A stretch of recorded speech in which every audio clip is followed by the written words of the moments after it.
السلام علیکم ورحمت الله وبرکاته. خدای دې کې چې روغ او جوړ وي.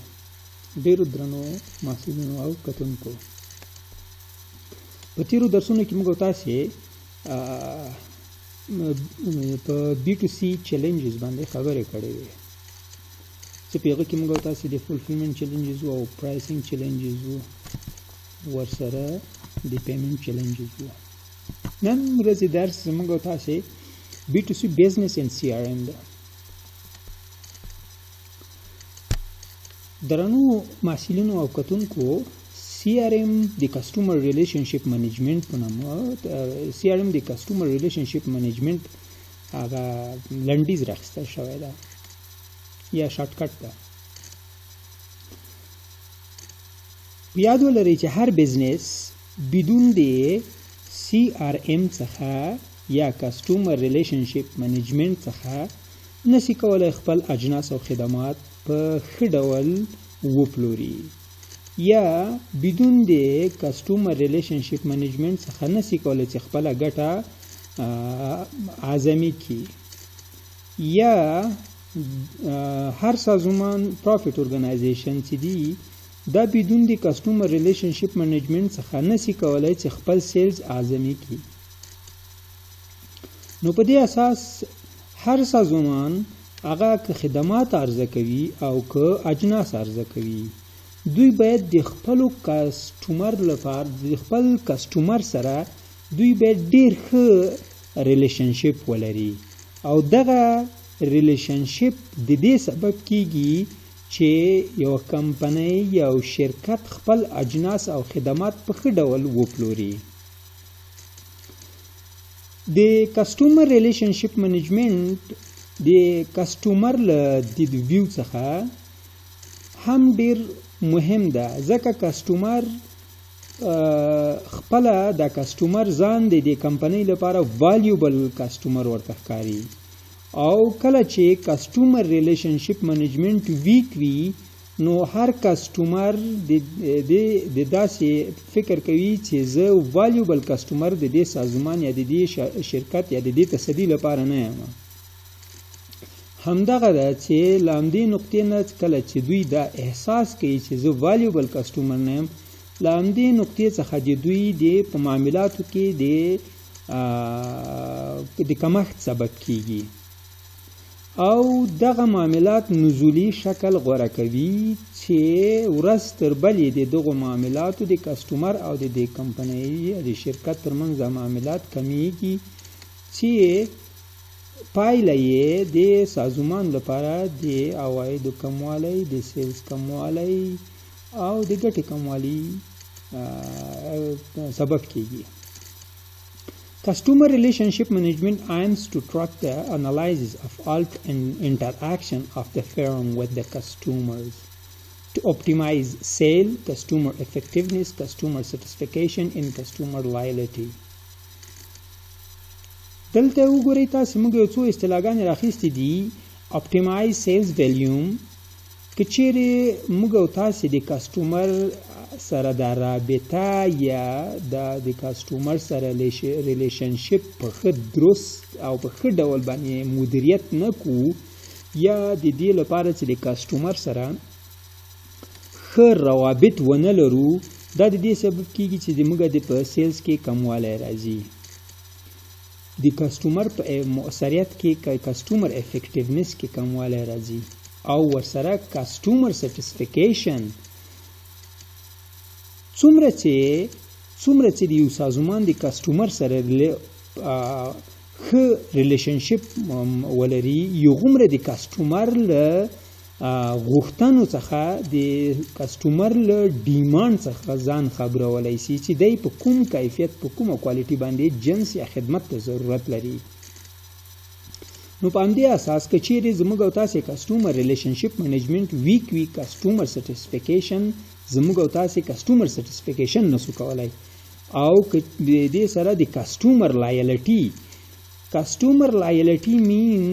د کسټمر د اوږدې مودې لپاره یا تر پایه پورې د تا سره پاتې کېدل، دا دغه اهداف لاس ته راوړل چې کسټمر د اوږدې مودې لپاره تاسو سره پاتې سي دا لایلټي ته ضرورت لري او لایلټي څنګه ترلاسه کولای شو دا به هغه وخت کې ترلاسه کولای شو چې موږ او تاسو یا د یو سازمان بهترین کسټمر ریلیشنشپ د خپل کسټمر سره ولري. It integrates all customer-oriented process and consider the customer as a strategic asset. تاسو که بیرته مخ وړو اکاونټینګ ته موږ تاسو اسټ لرو. اسټ دي په کرنٹ اسټ او فکسډ اسټ باندې ویشل شوي دي. کسټمر چې دا کسټمر دیو سازمان لپاره چې هغه اجناس او خدمات خرڅوي د دوی لپاره سټراټیجیک اسټ چې دا هغه کسټمر ده ځکه د دوی ټول اسټ چې د دوی په خپل واک کې لري د دغه اسټ استعمال د دغه اسټ چې فرض کې کوم موټر ده که کیش ده که بلډینګ ده د دغه ټولو استعمال د کسټمر لپاره ده. د دغه ټولو اسټ استعمال د کسټمر لپاره ده. نو وایي چې یو سازمان لپاره کسټمر چې دا سټراټیجیک اسټ ده. دا سټراټیجیک اسټ ده. په یاد ولرئ چې CRM تنها په دې معنا نه ده چې ته کسټمر ته چای ورکړې یا کسټمر ته مثلا د کسټمر سره ښه راغلاست ورسره ښه وکړې یا په فرنټ ډیسک کې یا په ریسپشنست یو ښه فعال اکټیو او فصیح کس هلته وګمارې. کسټمر سره رابطه د کسټمر او د سازمان ترمنځ د دوی ترمنځ دغه کومه اړیکه ده یا د دوی ترمنځ کوم معاملات چې ترسره کیږي د معاملاتو په ټولو برخو کې دغه انټیګریټډ اورینټډ پروسس له پیل نه تر پایه پورې دغه ټوله پروسه باید د دوی سره په صحیح ډول منیجمنټ شي. د دوی سره باید په صحیح ډول د کسټمر سره په صحیح ډول منیجمنټ شي. په اقتصاد کې اصطلاح ده A regular customer is the most profitable customer. دا چې موږ او تاسو کسټمر ریلیشنشپ منیجمنت د څه لپاره کوو د دې لپاره چې موږ ریګولر کسټمر ولرو ځکه کله چې زموږ او تاسو یا یو سازمان د خپل کسټمر سره په صحیح ډول باندې رابطه مدیریت کی یا د دوی ترمنځ رابطه بهترینه ښه رابطه وي نو وایو چې دا کسټمر نور زموږ ریګولر کسټمر ده او ریګولر کسټمر پروفیټیبل کسټمر ده. نو وایي چې څومره چې زموږ کسټمر یا یو سازمان کسټمر ریګولر وي هغومره پروفیټیبل کسټمر یا زموږ او تاسې پروفیټ دوامداره توګه باندې زیاتوالی کوي او دا کسټمر بل طرف ته نزي او همیشه به هم دې سازمان ته روان وي چې دا به پروفیټیبل کسټمر وي. ټایپ اف CRM پروسس آر د مثال په ډول دلته موږ ټایپیکل CRM پروسس آر دغلته موږ تاسو هغه پروسس دلته یو څه اشاره ورته کوو لکه پروسس کسټمر ریکویسټ ډونټ اګنور کسټمر ریکویسټ. په دې معنا که چیرې کسټمر د ریکویسټ وکړي دا اګنور کوه مه on the spot reply وکړه. دې ریکویسټ on the spot reply وکړه. د مثال په ډول باندې تاسو که چیرې دلته په ایوریج ډول باندې وخیو که تاسو دلته چانه یو ریکویسټ دلته کومې ادارې ته وکړئ د معلوماتو غوښتنو لپاره که یو ریکویسټ وکړئ زه مطمئن یم په افغانستان کې فرض کړئ زه مطمئن یم چې په 10 ورځو کې هم د ایمیل جواب به درته درنه کړي یا د یو مکتوب جواب به درته درنه کړي. اما که چیرې تاسو د یو ریکویسټ وکړئ د اروپا کې د یو سازمان یو کمپنۍ د معلوماتو ریکویسټ وکړئ که هغه سیکرټ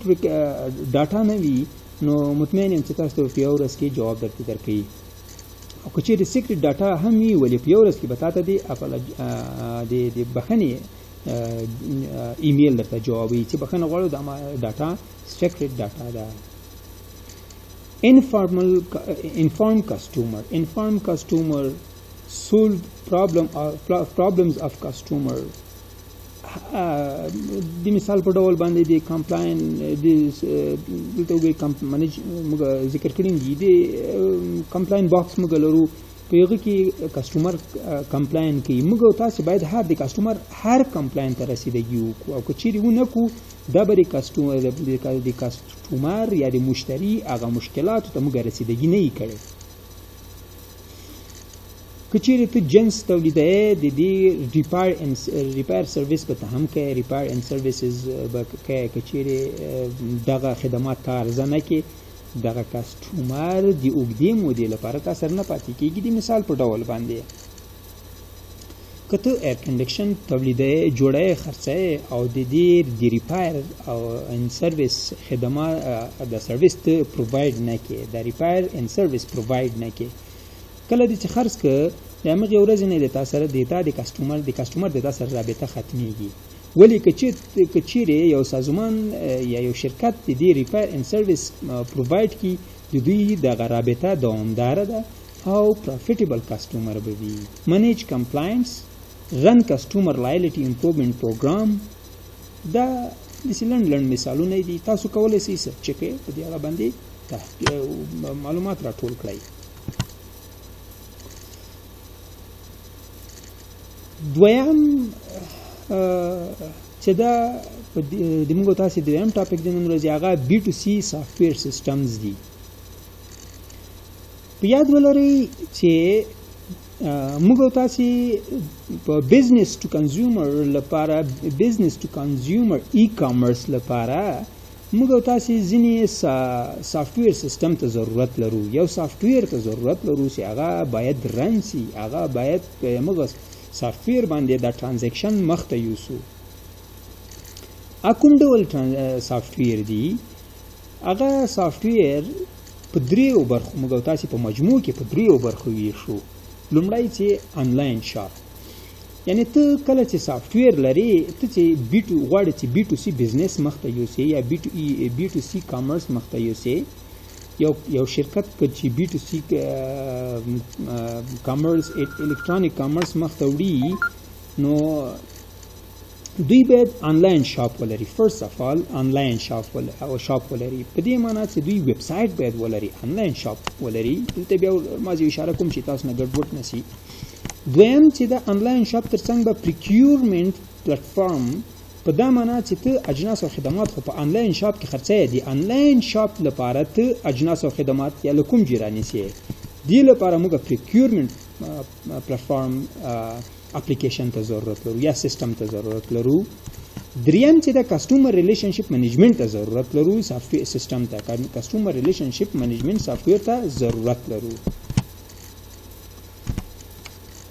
An online shop is characterized by one supplier and end customer. دغه چې تاسو متوجه شئ موږ وایو چې an online shop is characterized by one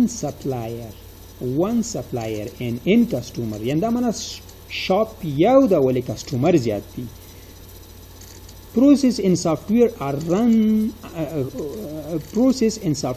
under the control of the supplier. اوس دغه process and the software د چا تر کنټرول لاندې supplier آنلاین شاپ سی وی دا به د چا تر آنلاین شاپ به جوړه د آنلاین شاپ دغه سیستم به د چا په لاس کې د supplier دا واضح خبره ده ځکه چې کسټمر خو دې آنلاین شاپ ته رسیدګي نشي کولای یا او بخیل لاسرسي نشي کولای که چیرې د دې سیټینګ ته لاسرسي وکړي خدا خو بیا مشتری بدون له پیمنٹ څخه کولای شي یو جنس آرډر shop system in a narrower sense like a sign on function به تکوي په دې آنلاین شاپ کې مثلا تاسو کو غواړئ چې امازون ته ویب سټ لارسه تاسو بلوملای ساين ان کوي یا ساين اپ کوي بدون ساين اپ یا ساين ان څخه تاسو نشئ کولای چې انټر سي ډیټا presentation of goods and services په دې ویب سټ کې په آنلاین شاپ کې presentation of goods and services وی ordering function به وی payment function به وی deliver function به وی search engine به وی پاندې ډول دا په آنلاین شاپ کې narrower sense باندې وی editing functionality به وی small advertisement باید پکې وي، recommendation engine پکې وي او call center integration باید پکې وي. tax system, development system, data management دا هغه څه دي چې په انلاین شاپ کې انلاین د یو سازمان انلاین شاپ چې دغه سافټویر د موږ تاسو وایو چې دا سافټویر سیستم په دریو برخو موږ ویشو چې انلاین شاپ، procurement platform او customer relationship management. یعنی دا سیستم باید دغه درې فنکشنه دغه یو سیستم دغه درې فنکشنه باید ولري چې هغه انلاین شاپ وي. په انلاین شاپ کې هم دا شیان شامل وي. دویم چې د procurement platform په دې معنا باندې دا چې یو فرض کې بیا مثال دی امازون در کوم. امازون شرکت کله چې خپل مشتری باندې اجناس او خدمات پلوري، دوی هم دغه اجناس داسې نه ده چې دوی ډیری تولیدوي، دوی د بل شرکت سره بی ټو بی رابطه لري، اما دوی د خپل کسټمر سره د بی ټو سی رابطه لري. په دې معنا چې دغه اجناس مستهلک ته چې کنزیومر ته رسېږي دې رابطې ته بی ټو سی رابطه وایي. او دغه خپله د امازون چې ده دغه اجناس چې د نورو شرکتونو څخه یا بزنس څخه رانیسي دې ته بی ټو بی رابطه وایي، بزنس ټو بزنس رابطه وایي. نو په دې اساس چې دوی دغه امازون مثال د په پریکیورمنت پلیټفارم کې امازون هم دغه خپل اجناس له نورو کمپنیو څخه رانیسي. نو دغه سافټویر دغه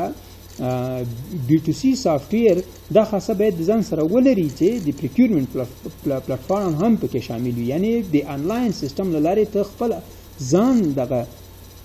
خپل ګودام یا خپل مغازه انلاین شاپ راکې. A typical procurement platform includes purchases request, purchases order, good receipts and invoice processing. چې دا پکې شامل دي. مثلا purchases order ته به purchase order بکې کنه، purchase requisition بکې، order بکې د خپل انلاین شاپ دی موادو د تکمیل لپاره چې ته څنګه د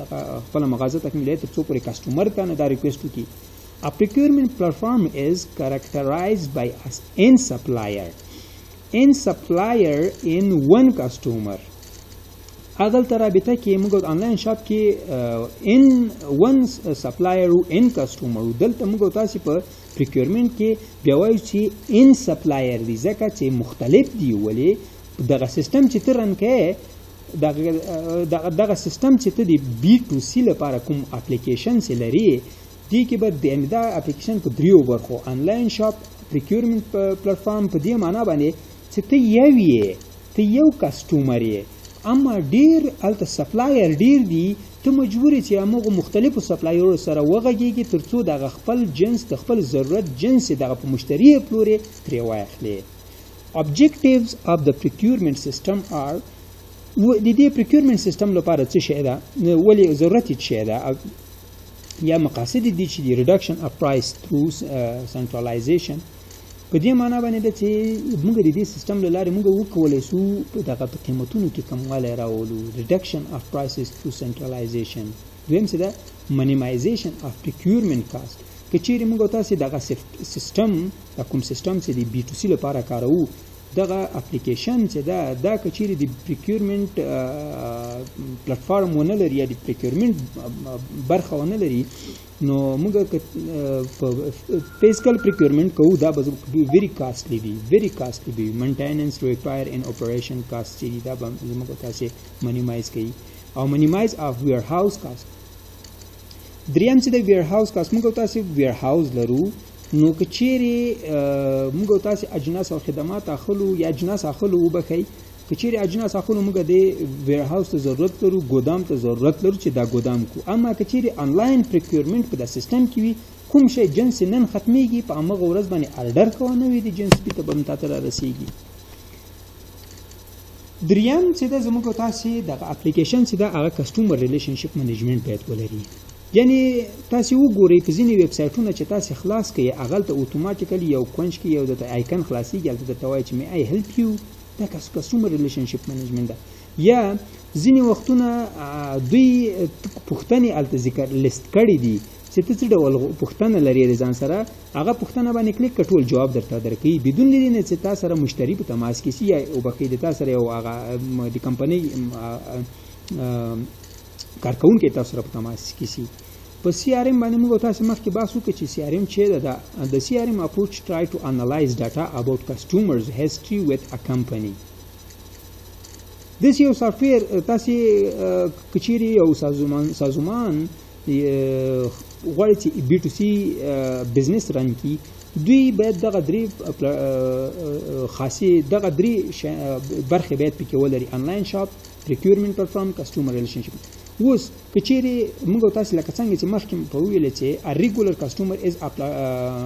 پروفیټیبل کسټمر، نو چې پروفیټیبل کسټمر یې دوی ته ډیسکاونټ درکړي اتوماتیکلی دا سافټویر ډیسکاونټ درکړي. د مثال په ډول باندې که څوک د تاسو له جملې نه څوک فلایټونه کړي وي، یو مثال در کومه فلایټونه کړي وي په امارات کې چې 2000 مایله فلایټ ته پکې وکړي، 2000 مایله سفر پکې وکړي، دوی ته پر بل ورته کچېري بوکینګ پکې کې بوکینګ پکې کې نو ته بزنس کلاس چوکۍ درته درکړي. یعنی په دې معنی چې ته څو واره لاړ شې ته بیا بزنس کلاس چوکۍ درته درکړي. نو وایو چې دغلته دا لکومه کیږي دا د دوی په سیستم کې دا معلومات پراته وي چې د کسټمر د موږ سره اتوماتیکلی دا سافټویر دا رن کوي، دا معلومات راټولوي چې د کسټمر د موږ سره دومره فلایټ کړی دا. وای په اخر کې وایي چې کسټمر ریلیشنشپ نه تنه په یو بخش کې په کسټمر ریلیشنشپ په مارکیټینګ کې هم داسې مهم ده، کسټمر ریلیشنشپ په سیلز کې هم مهم ده، کسټمر ریلیشنشپ په سرویسز کې هم مهم ده. دا زموږ د نن ورځې درس تر راتلونکي درس پورې وبخښئ. ښه راځو دې ته مخکې له دې نه وبخښئ، مخکې له دې نه چې لاړ شو درس پای ته ورسو. دغلته موږ یو ډاټا راخیستې ده، دا د سټاټا ډاټا ویب سایټ څخه موږ راخیستلې ده. ریټایل ای کامرس سیلز ورلډ وایډ فرام دا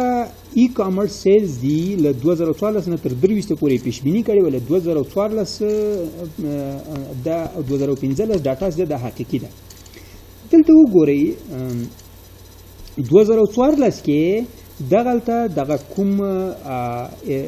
سیلز دی دا په بلین اف یو اس ډالر دی، بلین و 1360 بلین ډالر دی ای ټو سی بی ټو سی ای کامرس سیلز په 2014 کې 1360 بلین ته رسیدلی دي. په 2015 کې 1548 بلین په دې ډول باندې 1815 2302 تر 2019 د دین وروسته پیشبینی شوې ده چې